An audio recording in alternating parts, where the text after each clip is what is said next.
Yves Régnier est mort dans la nuit du 23 au 24 avril à Neuilly-sur-Seine des suites d'un malaise cardiaque. Celui qui restera l'inoubliable interprète du commissaire Moulin sur TF1 a été marqué par un drame, la mort de sa sœur. Dans son enfance, celle-ci a été paralysée pendant plusieurs années à la suite d'une tuberculose osseuse contractée à l'âge de 3 ans.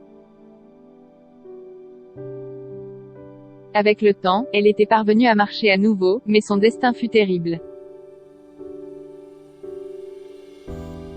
À 25 ans, elle est décédée dans un accident en montagne. Je me suis dit alors qu'il fallait vivre l'instant présent, l'instant T, qu'il ne fallait jamais se projeter, avait admis Yves Régnier des années plus tard.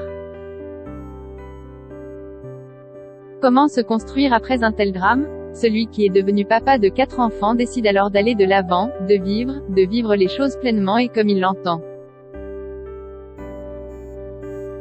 Une cicatrice invisible à l'œil nu, celui qui était ami avec Johnny Hallyday a grandi avec une énorme blessure personnelle. La faute à des gènes qui ne lui ont pas fait de cadeau lorsqu'il était enfant.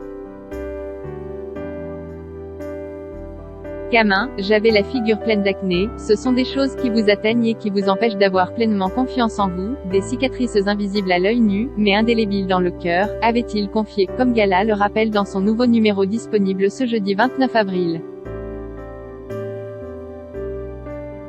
Il s'est plongé à corps perdu dans le travail, a enchaîné les rôles, au point de devenir une icône du petit écran.